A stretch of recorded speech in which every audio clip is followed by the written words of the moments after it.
Welcome to the Divine Lifestyles Podcast. I'm your host, Tara Magalski. Together with my guest experts, I cover topics ranging from cutting-edge healing modalities to hormonal harmony, to nutrition and plant medicine, to mindfulness and spirituality. My goal is to educate and inspire so you can create your own divine lifestyle. It's time to dive inward, rewire your brain, and heal from the inside out.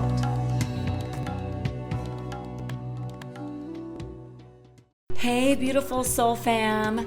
Please join Divine Lifestyles for a transformative and empowering women's healing retreat, October 16th through 22nd in Mexico. It's going to be a 6-night, 7-day experience that is designed to uplift your spirit, help you transcend trauma, and lead you towards a life of a renewed freedom and empowerment. Nestled in a serene and tranquil oasis, this amazing property in Cien Can provides the perfect sanctuary for you to nurture your body and embark on a journey of self-discovery, renewal, and of course, rejuvenation. Learn more at divinelifestyles.com/transcendence. Welcome to the Divine Lifestyles Podcast. I am your host, Tara Magalski. Today, I am joined by Dr. Marc Sklar, aka the fertility expert. Any fertility expert is a friend of mine. And Dr. Marc is a natural fertility specialist, helping couples get pregnant for over 20 years.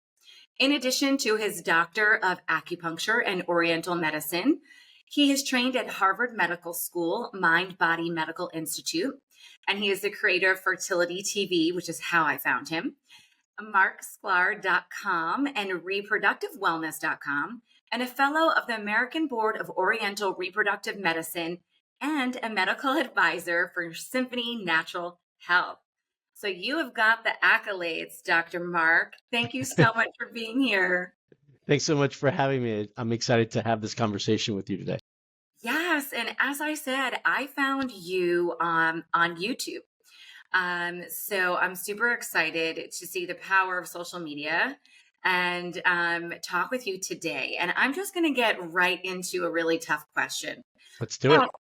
What do you think is the number one leading cause of infertility in today's world?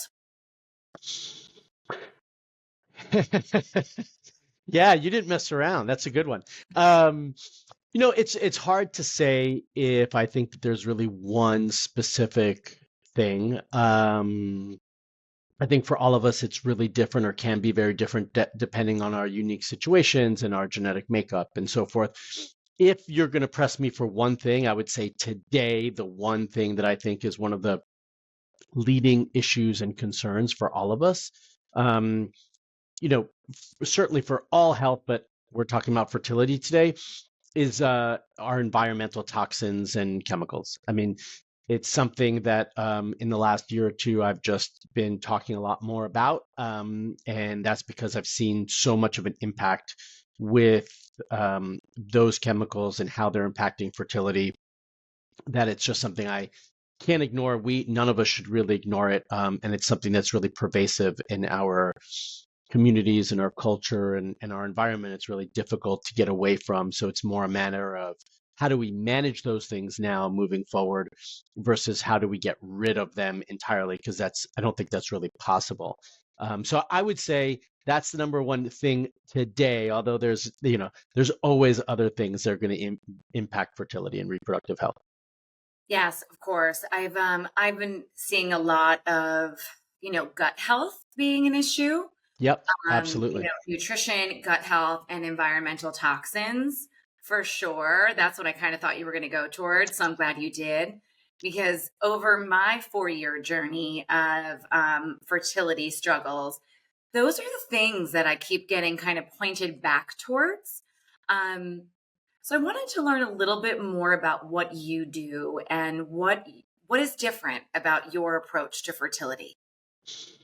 Yeah, so my approach is really one about trying to really find answers. And I would say that's unique in the sense that when you compare my approach to, let's just say, going to your OBGYN or going to the IVF clinic, they're not always or usually looking for real answers or root causes. I mean, if they present themselves as part of the initial workup, that's fine, but they're not really going to dive deeper. And for me, it's really important that we find real answers, because then we can have real solutions to those problems.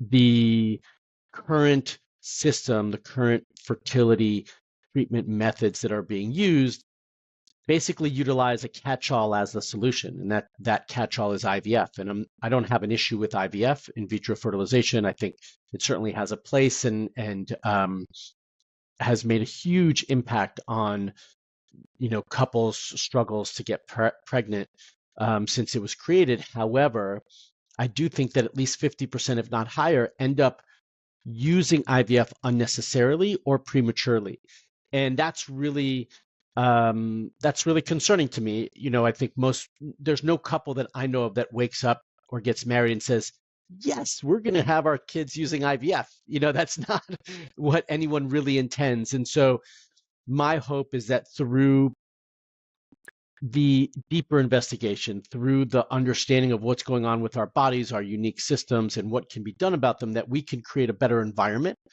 and have higher chances of natural conception. Now, that won't be possible for everybody, and I acknowledge that. And about 50% of the couples who are in my program and work with us are using IVF or IUI to get pregnant, which is totally fine. We all have different paths and come to this journey in different ways and different timelines. And so there's a place for that.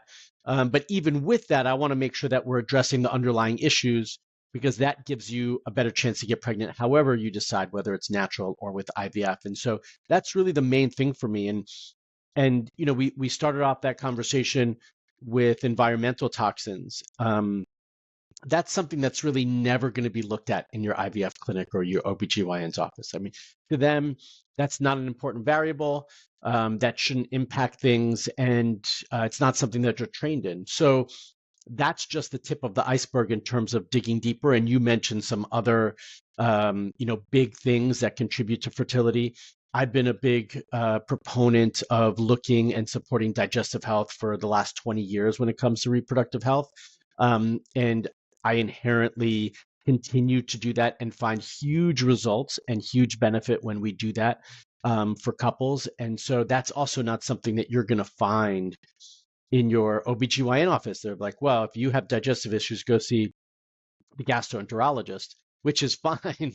But that means then the left hand's not talking to the right hand, and we don't know what's going on. And so we really need a comprehensive approach, and one that's going to address all of the issues. And I just inherently believe that if we are healthier in all aspects of our life, then we create a healthy environment and our body can function better, which actually creates the space for conception and reproductive health. Because before that, fertility and reproduction is not an essential, an important piece of our health. We have to take care of ourselves first.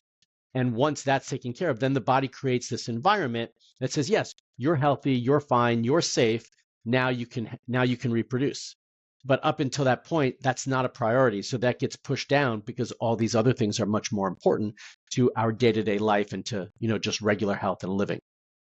Yes, I couldn't agree more. And I hope you don't mind. I want to use this time almost like you and I are in a consultation, as I'm going to be a patient, because I think that I've been on this journey for a long time. Like I said, my questions are going to be 2.0, 3.0, because I've been through a lot of naturopathic ways. But I'd love to, well, one thing I want to say is, right, a healthy body is a fertile body. 100%. Right? And I'd love to kind of share with you a little bit about what I've done so far. And then I'd love for you to give me, what advice would you give to me? Let's do it. That work? I'd love to do it. Yeah, this is fun and exciting. Yeah. Yeah, because I think that it's hard sometimes for people to articulate, especially when you're going down this 4 years of this. So I'm going to kind of just try and give you an overview. But I got naturally pregnant at 40 We had been Okay. trying for about a year. I had a chemical pregnancy, and that's what led me to go to my first IVF doctor. Hmm. I went because I was like, wonder why I had the miscarriage, all of that was pretty early on. But I wanted to kind of just figure out what was going on. So sure enough, they're like, you're 40, let's go ahead and do a round of IVF. I ended up doing 3 rounds of IVF with a wonderful doctor, and I ended up getting one good quality embryo from that. From all 3? That tested through. I had gotten lots of embryos and tested a bunch of them, but only one that made it through final PGT testing. Mm-hmm. That was chromosomally normal. The rest were abnormal. And I started to notice that the more that I did the rounds of IVF, the kind of worse, I would say, I was getting the results for the PGT, right? It started to seem like my body was getting a bit taxed. Mm-hmm. So I listened, I took a break. I tried to reassess what was going on. And sure enough, I went to acupuncture, started Chinese herbs, was working with this wonderful woman, Elizabeth Carpenter, who's been doing acupuncture for over 30 years. She kind of looked at my case and she said, you know what? I think you have endometriosis. All of your patterns here that I'm seeing is this inflammation and heat. I'd go to this doctor, Dr. Kofinas, and get it checked out. Sure enough, I go to Dr. Kofinas, George Kofinas, and Jason Kofinas in Manhattan.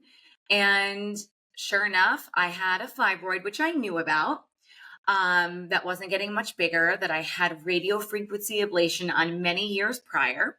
Mm-hmm. And so it wasn't growing. And he had said, listen, everything is pointing that you have endo. So what I would like to do is I'd like to do an exploratory surgery. And while I'm in there, I'd like to remove the fibroid because it does still cause inflammation to the tissue around it. So I said, sure. Sure enough, I had endo pretty bad. Old endo, new endo.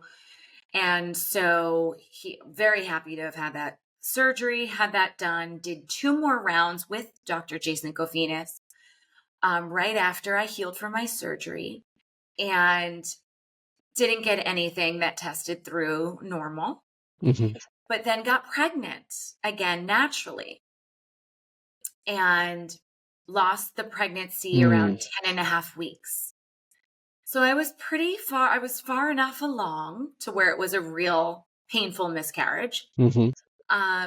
Did not need a DNC. I actually knew that my body was passing it because women, as we know.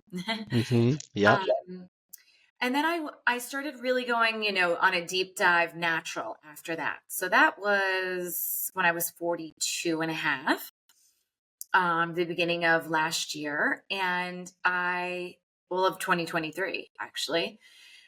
So I started just really looking at the natural ways, started working and just really tightening up my diet, doing herbs for digestion, doing a lot of functional medicine tests. I did a lot of adrenal cortex tests. And at that time that I was pregnant and lost pregnancy, I lost my father. So I had my adrenals were flatlining at that point because there was a lot of stress in my body. And coming out of the rounds of IVF and coming out of the surgery, I think my body was just like, whoa, A lot. I need just a lot of TLC and nourishment. So I listened. I took the next about 5 months to really take care of my health, doing lots of tinctures and herbs and different things, eating really well. And then I did another round of IVF with Jason Kofinas. And I did that in May going into June. And we didn't have any that came out of that round that tested normal. And so then I did a 3-month detox and a Pachikarma cleanse, which was amazing, which was exactly what my body needed. My body was feeling a little bit all over the place, and I was starting to get perimenopausal symptoms. and my period was getting a little irregular. So I did a 3 month just detox cleansing, removing certain foods, really staying on an elimination diet. And then I did 21 days of the Pachikarma, Okay. which is so fascinating and amazing, by Hmm. the way. It literally healed my body. My period came back normal. It was really, really helpful for me. So since then, that was in August, Hmm. September. Since then, I have just continued with taking care of myself, eating right, all of the lifestyle things. And I also repeated some of the tests that I had done.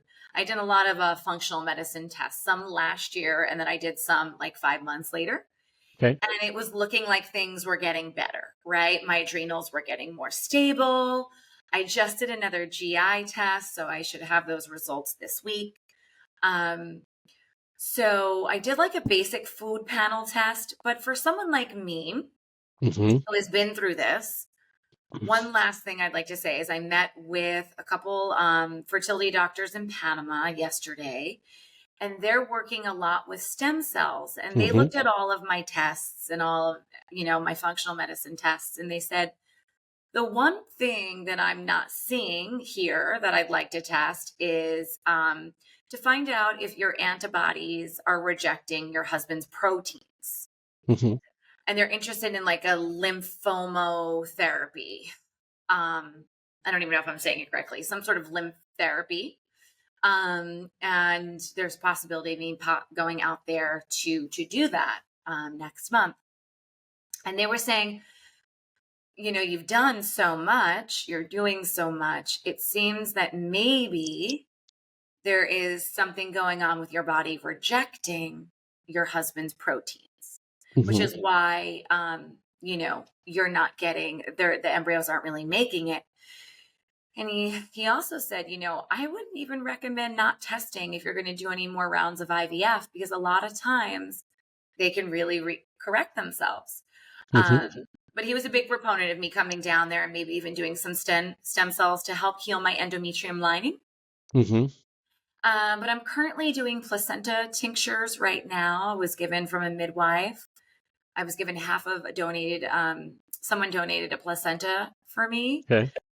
So I've been doing that as well as some other beautiful herbs, raspberry leaves, yarrow, blessed thistle, slippery elm, like things of that nature to really just like help soothe my Okay. reproductive system.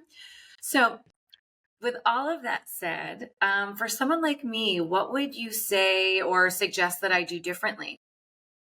Well, the first thing, and these two things actually were things that I thought of when you were first starting off and had your first loss, and were kind of jumped right into IVF. I mean, for me, the natural assumption with IVF or with losses is that it's a genetic issue, which is why the suggestion is to go into IVF and do genetic testing.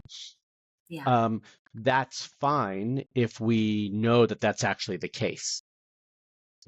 But you've had multiple losses, and you correct me if I'm wrong, because I don't know what's been tested and I don't have everything to look through myself. But um, I didn't hear that you had any miscarriage labs done in terms of immune issues, autoimmune issues, inflammatory issues, blood clotting issues. Um, So so those things are things that for sure I would like to have had looked at. yeah, and after we do shoot this, I can send you over some things as well. I did do a pregnum Hmm.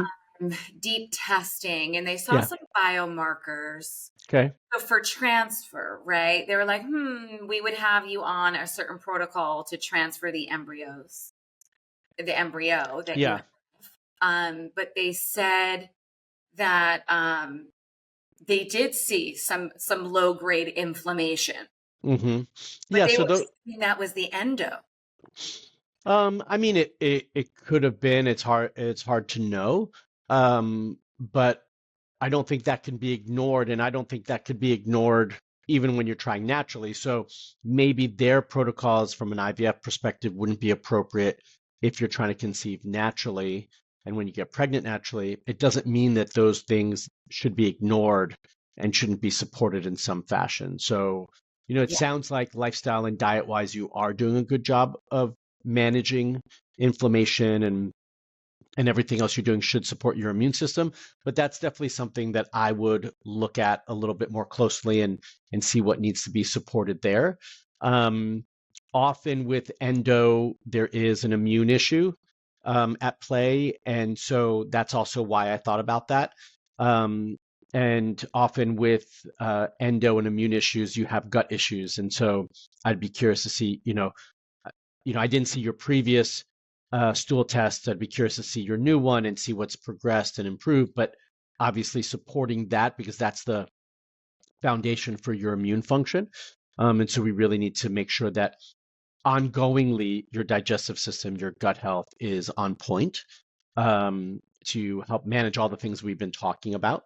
In addition to that, 50% of all miscarriages are male factor. And when we're having an issue with development, in an IVF setting with embryos developing and getting good quality embryos, I can't ignore the male side of things. I'm sure he's had a semen analysis multiple times done. Has he had a DNA fragmentation test done? I believe so, yes. It's been a Okay. while, but he definitely had one of those done at the very beginning of our journey. Okay. Um, And all of that looked looked normal. So fine. really, all of the stuff that we've been doing seems to be normal. And so that's why I started going down the functional medicine road, Mm-hmm. really see what was going on underlying. Yep. Because all the tests were coming back, oh, you're fine, all the genetic tests too. And so we were just kind of confused for many Mm-hmm. years, not trying to figure out what it was. One of my doctors was able to actually test and find out through the embryos that were not viable that it came from the egg. So we did Okay. find that out last year. Good to know. That the genetic or whatever, right, however they word it, it was coming from Mm-hmm. the egg. So that was kind of interesting. I'd be curious to read that report and see how they determine that. Um, that is not something that you hear often. Yeah, I mean, if there was a specific test that they could say, like, oh, yeah, this is from the egg and not from the sperm, everyone would be using it. And, I don't see that often. So I'd be curious to see what that was. Yeah. That aside, I think the and I should say, just finishing that thought about sperm quality, if that wasn't retested recently, I would definitely do that again, because just because it was normal before doesn't mean it's normal now. I do think that suggestion from the Panama doctor is appropriate in that situation. Maybe there are some antibodies. I would be surprised, just given everything that we're seeing. That would surprise me, but no, in that regard, doesn't hurt to test it and find out. What have been your most recent non-medicated FSH and AMH levels? I have those. I can send them to you. They were quite normal. I just did a day 3. I did that, gosh, maybe 2 months ago. Okay. Yeah, and I actually have one even more recent. And all within normal range. Yeah. Okay. I've got an exciting offer for all of my listeners. The free Divine Daily Practices video series. Get simple practices to release anxious thoughts, sharpen your intuition, and rewire your nervous system in less than 10 minutes a day. Come on over to my website at divinelifestyles.com/divine daily practices. And over the next week, you'll receive a complimentary self-care system to drop into your authentic self and activate your divine intuitive wisdom. I hope you enjoy. So to me, I'd be really surprised if this is an egg quality issue. There's a couple of things that come to mind. Well, so I should be clear. I think there's an issue in the IVF lab, and I think there's an issue potentially with egg quality at that point once we've gone through IVF. But I'm not convinced inherently it's an egg quality issue. So sometimes when we go through stimulation, depending on dosages and what your body needs and how your body handles it, that can absolutely impact the quality of the eggs and embryos being produced. So, and correct me if I'm wrong, but from my understanding and hearing, the 2 times you have been pregnant were natural. Right. So that's when we didn't have other influences impacting things. So I still come back to the fact that it's not an egg quality issue. I think you can conceive, and would make me even more so come back to the whole immune piece. Make sure, I mean, if you had the PregMune testing, they should have done everything, including blood clotting, so we don't have to worry about blood clotting factors. But there's something happening when you do conceive that's your body's not able to maintain the pregnancy. And I still come back to immune support at that point. That would need to be incorporated into your protocol. And some of those things, again, you are doing some of those things. You're managing inflammation, you're supporting your gut health. All of those things are going to improve and help immune health. But it doesn't sound like there's been anything specifically done for that when you're trying to conceive, naturally. They've only talked about incorporating that during an IVF cycle. And I think that's a missing piece. Do I think stem cell and ovarian rejuvenation are beneficial? I think they're beneficial, but if your AMH and FSH and estradiol all look good, and we don't really think from a hormone perspective that this is an issue, then I don't see why you would do those 2 things. I don't like to cause trauma to the ovaries if it's not necessary, and doing stem cell and ovarian rejuvenation to the ovaries still causes some trauma. You're injecting into the ovaries, and so I would be a little bit cautious about that. Yeah, we talked about it, and they said that would be maybe it would be optional. Mm-hmm. They really wanted to work on my immunotherapy, and Good. So it would be intravenous. Yeah, that would be great.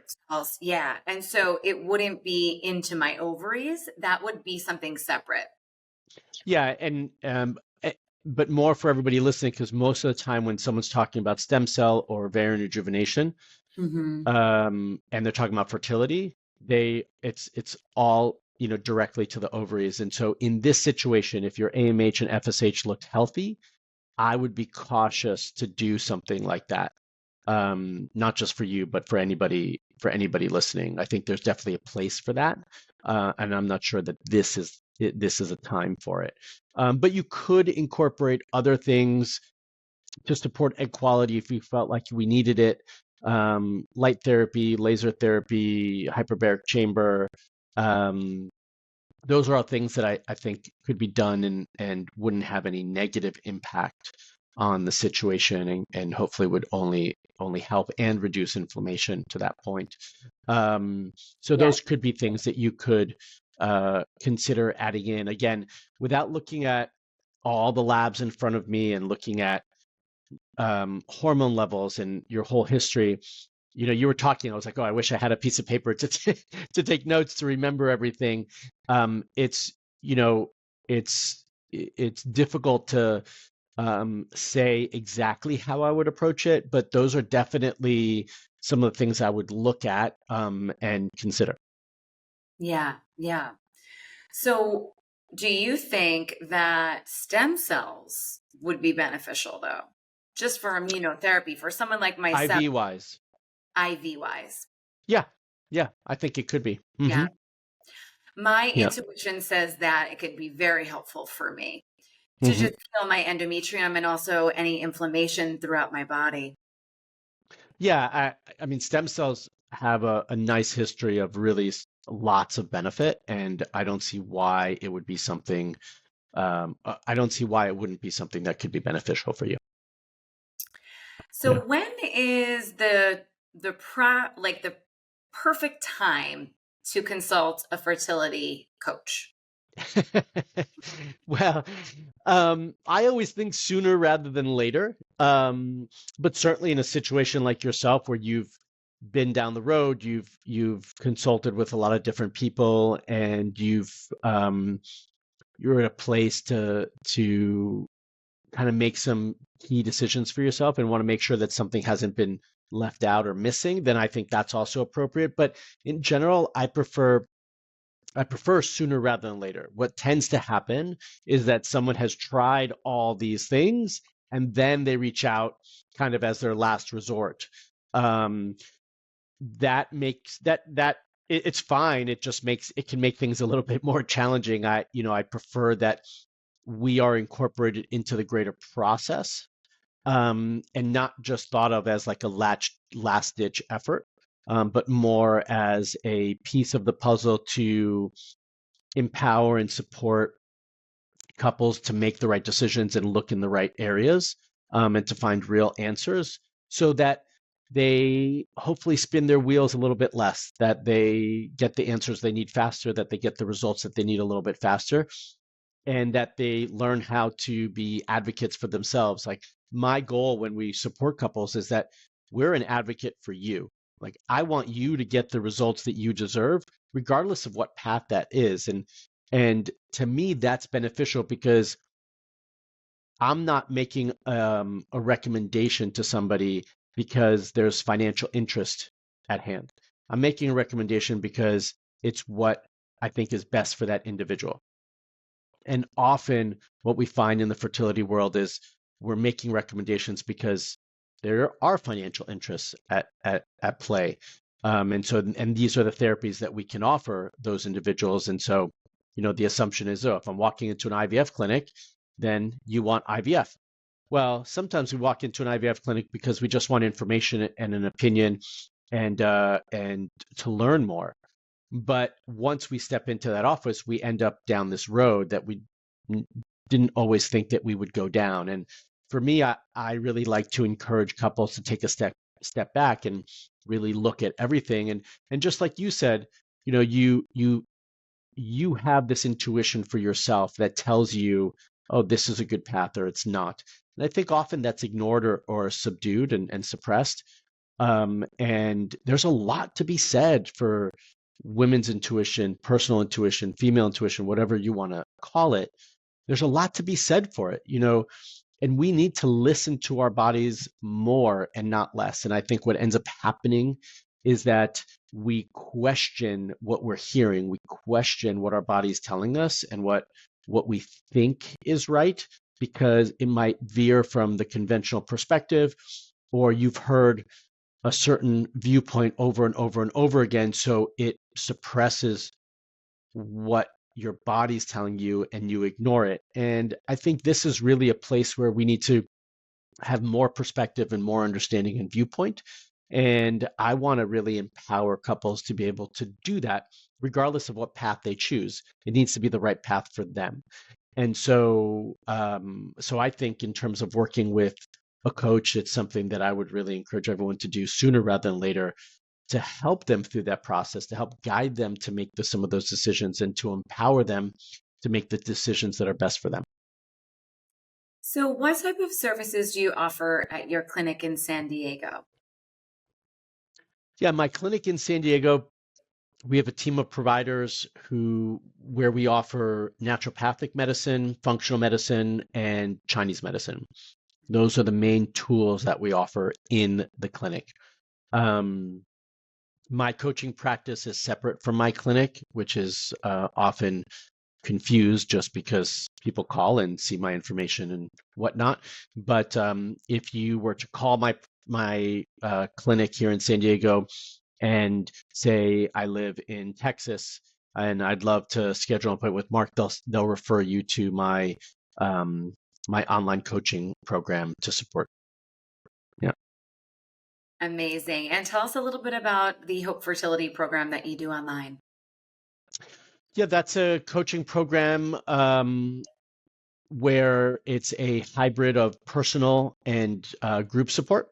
But it's a deep dive to get real answers. Once they join, we walk them through a process to help to start to clean up their lifestyle, their health, their diet, all of those things. Simultaneously, we're gathering a lot more information through testing, and compiling all of that with their health history and everything else that they've done previously. And then they have a private call to review all of that information, and so that we can have a really good foundation of what's going on. And then from there, hopefully have all the information we need to create a personalized plan for them. Sometimes there's a little bit of space in between that if we need to gather more information after our private conversation where we think, you know what, there should be a little bit more testing done based on everything you've told me, and we'd like for you to do X, Y, and Z. And once we gather and have those results, then we create a more customized plan for them to get them the results that they need. It's a lifelong program, so whether they're trying for one child or multiple over the course of whatever amount of time, they're always welcome to reinsert themselves and get the support that they need. It's also a program that's designed for ongoing support. So it's not just about like, here's your plan and bye. Here's a plan and we want to check in regularly. We want to see what progress you've made. We want to retest those labs to see what progress you've made. And then we want to readjust your plan appropriately based on that, and continue to support you until you get the results that you're looking for, and really be a guide and a sounding board to make those decisions throughout your journey.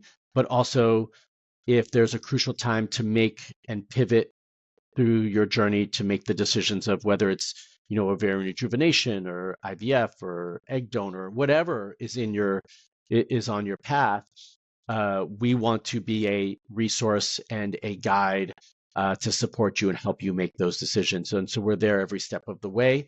If they've got questions every single day, they can ask those questions and get those answers. If they just want to do that on a weekly basis or a monthly basis, they can. And we encourage couples who are going through IVF to really stay in close contact with us during that process so that we can help them make decisions and help answer those questions as they're going through it as well. Amazing. So how can we improve fertility success for generations to come? I think one of the key things that you just said is for generations to come. I think our understanding and viewpoint really needs to change. It can't just be about changing my fertility and my health. I think it has to be about changing our fertility for generations. And if we do have that mindset, then I do think we're going to start to make changes that don't just impact us today for a short period of time for that pregnancy, but we're going to make changes that impact our whole health for the rest of our life and for generations to come, because the changes of changing our diet, changing our lifestyle, removing all the chemical toxins in our environment or as much as we can, all of these things have generational impact. They don't just have impact for today or this pregnancy. It's hopefully impacts for generations. So then we start to ask ourselves these questions before we make a decision. Is this good for me today, but is this also good for me and my children and their children? And if the answer is no, then the answer is made for us in terms of the choice we need to make. So that's where I think really we're going to have some huge impacts, because then we're going to step away from using Roundup in our yard. Then, it's not just about the weeds that we see and the way they visually look, but what are they going to do for my health, my body, and generations to come and my children. And I think the thing that most people miss is that your health doesn't just get passed on to your children. Your health gets passed on for generations. And we want to instill that. And that is something that generations ago they understood, and the way they made decisions was very much true to that. But we have stepped away to that. It's very much about immediate gratification, and what do we want now versus, maybe taking a little bit a step back and making a decision that would be a little bit different. And so, yes, that means maybe if we're thinking about that, that means maybe we're not having that, that beer or glass of wine, or that second glass of wine, or that third glass of wine. Maybe it means that we are taking care of ourselves like you've been doing, and maybe doing a detox from time to time, or it means that we're going to eat a little bit healthier. We're not going to stop at the fast food and grab something that's super convenient. All these little decisions that we make on a daily basis, I think would be very different and have huge impacts to our future fertility if we thought about it in that way. And I think that's really the bigger thing. It's about taking care of ourselves, so that we can take care of our children and their children. So what have you seen to be some of the issues for women in their 40s? Is there a common thread when it comes to infertility? I would say one of the common things is a misunderstanding, actually, that just because I'm 40, it means that I have egg quality issues. I do not typically see that to always be the case. I think that the assumption is that is the case, and all the information that somebody hears, reads, all the supplements that they're told to take, everything is all about egg quality. But we don't really know if we have egg quality issues. And I think it's really important to make sure we've done the necessary testing and understand that. And so for me, then that means, okay, so if I've done all my hormone testing and all those tests come back and say that, no, my egg quality looks good, I have a regular cycle, I'm ovulating regularly, I think we need to be open to what else could be there. And this is where diving deeper, has a place. What kind of other tests do you normally do? Like, I know there's the hormonal blood panel. I've done all of those, done GI tests. I've done like some food sensitivities, not like a general food sensitivity Yep. test. I've done vaginal microbiome. I actually Awesome. here, I haven't done it yet. I just have the box here to do that. I think that's an important one, by the way. Okay, good. I'm glad Yeah. that you said that. Yeah. Yeah. So most people haven't had a GI test done. So I think that that's really important that they do a stool test, assuming that they have a history that lends itself to that. I mean, anyone can do it, but it might not be necessary for everybody. The vaginal microbiome test, I think, is important, as well as understanding what's going on inside the uterus, and having, potentially a biopsy of the endometrium, the tissue, to see if there's any inflammation and anything else going on.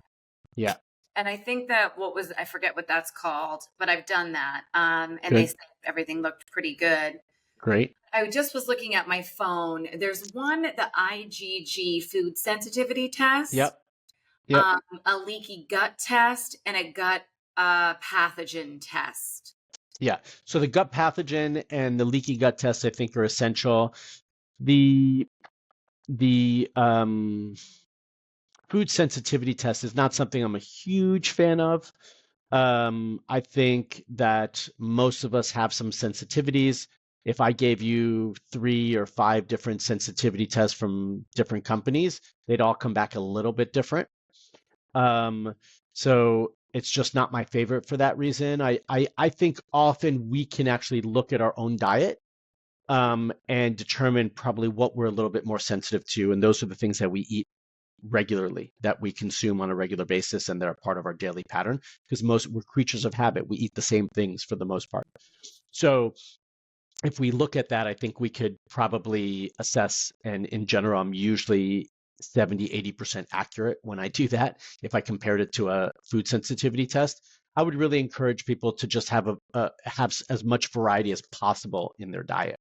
And I think that would help with it, not just variety from like week to week, but day to day, that we're not always eating the same things. I think that would be really important. But the pathogens is essential. Testing for yeast overgrowth and candida is really important, I find. Intestinal permeability, the leaky gut, is really important to check. So the gut health, immune testing is important. Something we didn't discuss, although I'm sure in your case it's already been looked at, but in others it might not be, is structural issues. Is there anything structurally wrong with the uterus? Is it abnormal in some way? The shape, is that causing a problem? We see that a fair amount in our evaluations, and so that can be something that we need to look at as well. But yeah, diving deeper into possibly doing an organic acid test, which is a functional medicine test, a micronutrient panel to look at all the nutrients that our body needs and what levels those are at. And then, genetic testing, not just genetic testing that you do at an IVF clinic to catch some of the big things, but what are some of your personal, why is the name escaping me, genetic SNPs that are impacting your health, right? What are those things that are constitutional to you that are valuable?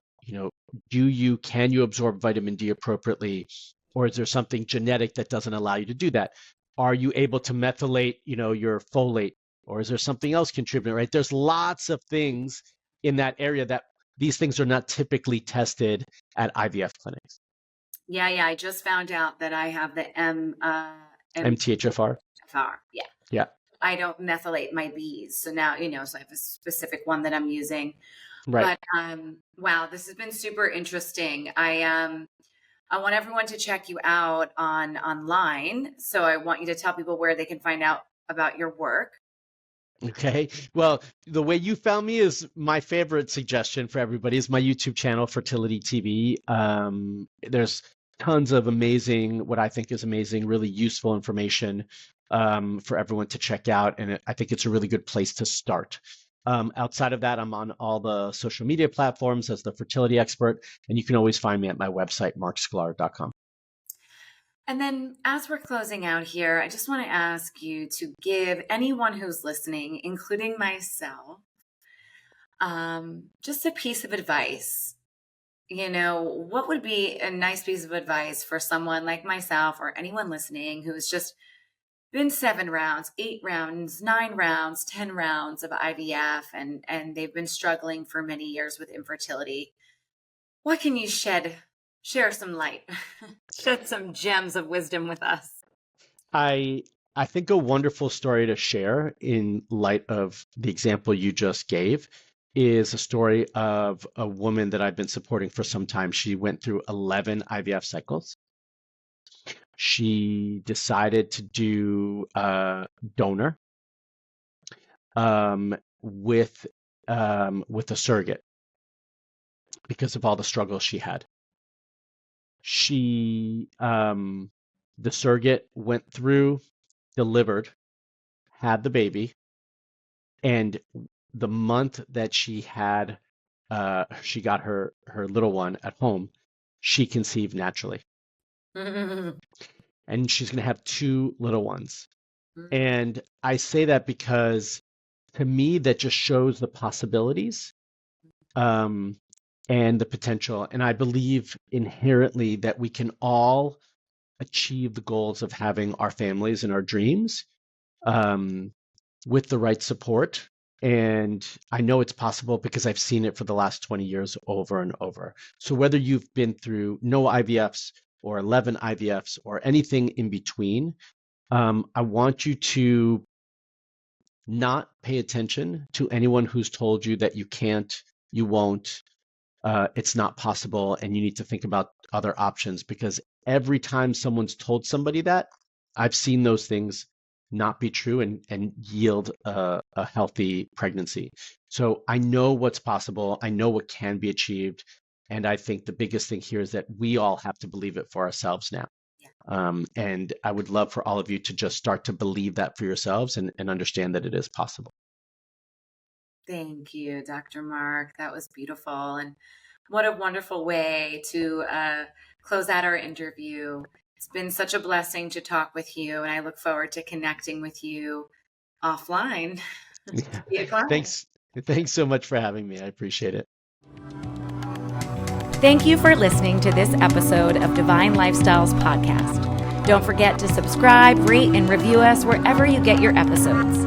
If you really loved this episode, screenshot it and share it on social media. It will help us to continue to make an impact. With gratitude and love always, keep illuminating your path.